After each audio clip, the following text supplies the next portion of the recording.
भास्कराय नमः। आप सभी का हमारे YouTube चैनल पर हार्दिक स्वागत है। आज आप जानेंगे सप्तमी व्रत के उद्यापन विधि के बारे में। साथ ही आप जानेंगे जम्बू द्वीप में सूर्य नारायण की आराधना के 3 प्रमुख स्थानों के बारे में और दुर्वासा मुनि का शांब को, जो कि भगवान कृष्ण के पुत्र हैं, उन्हें शाप देने के वर्णन के बारे में। तो आइए रसपान करते हैं आज के अध्याय का। उद्यापन विधि बताते हुए श्री ब्रह्मा जी बोले, हे याज्ञवल्क्य, सिद्धार्थ सप्तमी के व्रत के अनंतर अर्थात दूसरे दिन स्नान, पूजन, जप और हवन आदि करके भोजक, पुराण वेदता और वेद पारंगत ब्राह्मणों को भोजन कराकर लाल वस्त्र, दूध देने वाली गाय, उत्तम भोजन और जो पदार्थ आपको प्रिय हो वे सब मध्याह्न काल में भोजकों को दान देने चाहिए। यदि भोजक ना प्राप्त हो सके तो पौराणिक को, और पौराणिक ना मिले तो सामवेद जानने वाले मंत्रविद ब्राह्मण को ये सभी वस्तुएं दे देनी चाहिए। हे मुने, ये सिद्धार्थ सप्तमी व्रत के उद्यापन की संक्षिप्त विधि है। इस प्रकार भक्ति पूर्वक 7 सप्तमी का व्रत करने से अनंत सुखों की प्राप्ति होती है और 10 अश्वमेध यज्ञ का फल भी प्राप्त होता है। इस व्रत को करने से सभी कार्य सिद्ध हो जाते हैं। गरुड़ को देखकर सर्प आदि की तरह कुष्ठ आदि हर प्रकार के रोग इसके अनुष्ठान से ही दूर भाग जाते हैं। व्रत, नियम और तप करके 7 सप्तमी को व्रत करके मनुष्य विद्या, धन, पुत्र, भाग्य, आरोग्य और धर्म को तथा अंत समय में सूर्य लोक को प्राप्त कर लेता है। इस सप्तमी व्रत की विधि का जो श्रवण करता है अथवा उसे पढ़ता है वह भी सूर्य नारायण में लीन हो जाता है। देवता और मुनि भी इस व्रत के महात्म्य को सुनकर सूर्य नारायण के भक्त हो गए हैं। जो पुरुष इस आख्यान का स्वयं श्रवण करता है अथवा दूसरे को सुनाता है वे दोनों ही सूर्य लोक को जाते हैं।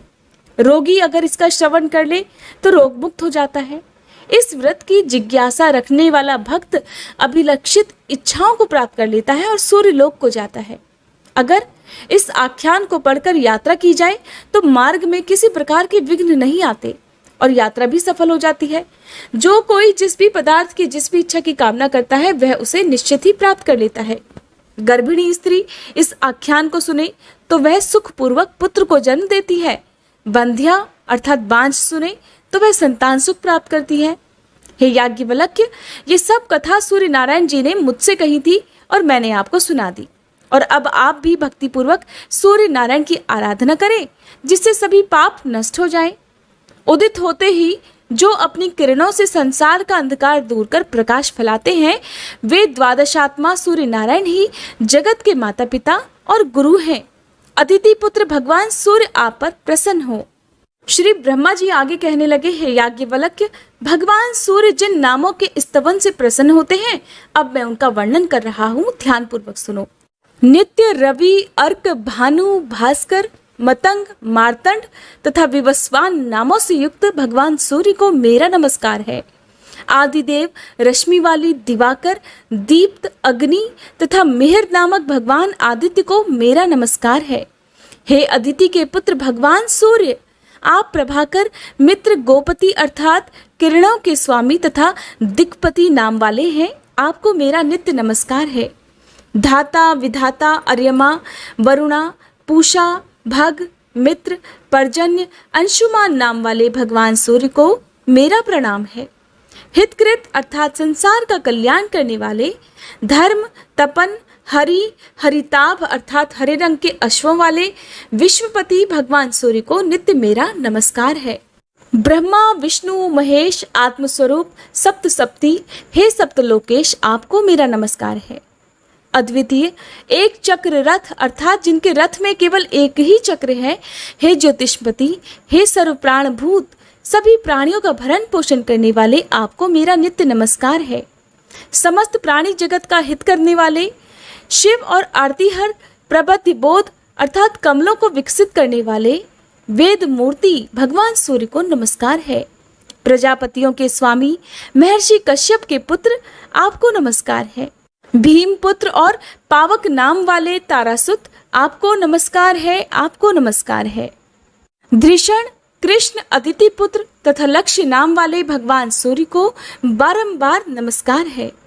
श्री ब्रह्मा जी ने कहा, याज्ञवल्क्य, जो मनुष्य सायंकाल और प्रातःकाल इन नामों का पवित्र होकर पाठ करता है वह मेरे समान ही मनोवांछित फलों को प्राप्त कर लेता है। इस नाम स्तोत्र से सूर्य की आराधना करने पर उसके अनुग्रह से धर्म, अर्थ, काम, आरोग्य, राज्य तथा विजय की प्राप्ति होती है। अगर मनुष्य बंधन में हो तो इसके पाठ से बंधन मुक्त हो जाता है। इसके जप करने से सभी पापों से छुटकारा मिल जाता है। ये जो सूर्य स्तोत्र मैंने तुम्हें बताया है, ये अत्यंत रहस्यमय है। सुमंतु मुनि कहने लगे, हे राजन, श्री ब्रह्मा जी से इस प्रकार उपदेश प्राप्त कर याज्ञवल्क्य मुनि ने सूर्य भगवान की आराधना की, जिसके प्रभाव से उन्हें सालोक्य मुक्ति प्राप्त हुई। अतः भगवान सूर्य की उपासना करके आप भी उस देव दुर्लभ मोक्ष को प्राप्त कर सकेंगे। राजा शतानिक ने पूछा, हे मुने, जम्बू द्वीप में भगवान सूर्य देव का आदि स्थान कहाँ है, जहाँ विधि पूर्वक आराधना करने से शीघ्र ही मनोवांछित फल की प्राप्ति हो सके? तब सुमंतु मुनि ने कहा, राजन, इस जम्बू द्वीप में भगवान सूर्य नारायण के मुख्य 3 स्थान हैं। प्रथम इंद्रवन है, दूसरा मुंडीर तथा तीसरा तीनों लोकों में प्रसिद्ध कालप्रिय अर्थात कालरपा नामक स्थान है। इस द्वीप में इन तीनों के अलावा एक अन्य स्थान भी श्री ब्रह्मा जी ने बतलाया है, जो कि चंद्रभागा नदी के तट पर अवस्थित है और जिसको सांबपुर भी कहा जाता है। वहाँ भगवान सूर्य नारायण सांब की भक्ति से प्रसन्न होकर लोक कल्याण के लिए अपने 12 रूपों में से मित्र रूप में निवास करते हैं। जो भक्ति पूर्वक उनका पूजन करता है उसे वे स्वीकार करते हैं। राजा शतानिक ने फिर से पूछा, हे महामुने, सांब कौन है, किसका पुत्र है? भगवान सूर्य ने उसके ऊपर अपनी कृपा क्यों की, ये भी आप बताने की कृपा करें। तब सुमंतु मुनि इस प्रकार कहने लगे कि राजन, संसार में 12 आदित्य प्रसिद्ध हैं। उनमें से विष्णु नाम के जो आदित्य हैं, वे इस जगत में वासुदेव श्री कृष्ण के रूप में अवतीर्ण हुए। उनकी जाम्बवती नाम की पत्नी से महाबलशाली सांब नामक पुत्र हुआ। वह शापवश कुष्ठ रोग से ग्रस्त हो गया। उससे मुक्त होने के लिए उसने भगवान सूर्य नारायण की आराधना की और उसी ने अपने नाम से सांबपुर नाम का एक नगर बसाया और वहीं पर भगवान सूर्य नारायण की प्रथम प्रतिमा स्थापित की। राजा शतानिक ने पूछा, महाराज, सांब के द्वारा ऐसा कौन सा अपराध हुआ था जिससे उसे इतना कठोर शाप मिला? थोड़े से अपराध पर तो शाप नहीं मिलता। राजा का प्रश्न सुनकर सुमंतु मुनि कहने लगे, राजन, इस वृतांत का वर्णन हम संक्षेप में कर रहे हैं, आप सावधान होकर सुनिए। एक समय रुद्र के अवतारभूत दुर्वासा मुनि तीनों लोकों में विचरण करते हुए द्वारकापुरी में आए, परंतु पीले पीले नेत्रों से युक्त कृश शरीर अत्यंत विकृत रूप वाले दुर्वासा को देखकर सांब अपने सुंदर स्वरूप के अहंकार में आकर उनके देखने, चलने आदि चेष्टाओं की नकल करने लगे।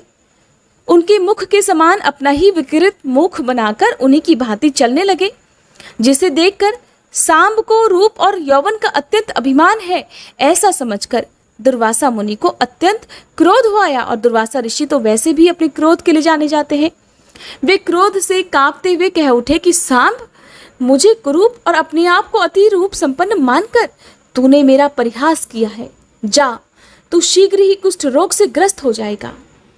ऐसे ही एक बार फिर से उपहास किए जाने के कारण दुर्वासा मुनि को फिर शाप देना पड़ा और उसी शाप के कारण सांब से लोहे का एक मूसल उत्पन्न हुआ, जो समस्त यदुवंशियों के विनाश का कारण बना। अतः देवता, गुरु और ब्राह्मण आदि की अवज्ञा बुद्धिमान पुरुष को कभी नहीं करनी चाहिए। इन लोगों के सामने सदैव विनम्र ही बना रहना चाहिए, सदा मधुर वाणी ही बोलनी चाहिए। राजन, ब्रह्मा जी ने भगवान शिव के सामने जो 2 श्लोक पढ़े थे, क्या उनको आपने नहीं सुना है? इन श्लोकों का हिंदी अनुवाद है, जो धर्मात्मा है तथा जिसने सम्मान और क्रोध पर विजय प्राप्त कर ली है, विद्या से युक्त और विनम्र है, दूसरे को संताप नहीं देता, अपनी स्त्री से संतुष्ट है और पराई स्त्री का परित्याग करने वाला है, ऐसे मनुष्य के लिए संसार में किंचित मात्र भी भय नहीं है। पुरुष को चंद्रमा, जल, चंदन और शीतल छाया वैसा आनंदित नहीं कर पाते हैं जैसा आनंद उसे हितकारी मधुर वाणी सुनने से प्राप्त होता है।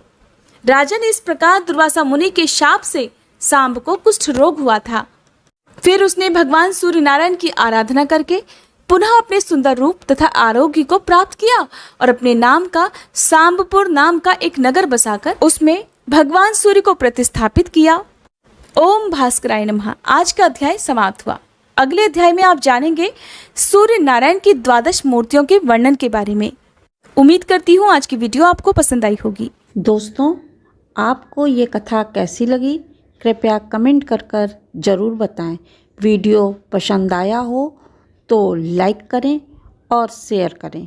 ऐसी ही और भी कथाएं सुनने के लिए चैनल को सब्सक्राइब ज़रूर करें। धन्यवाद।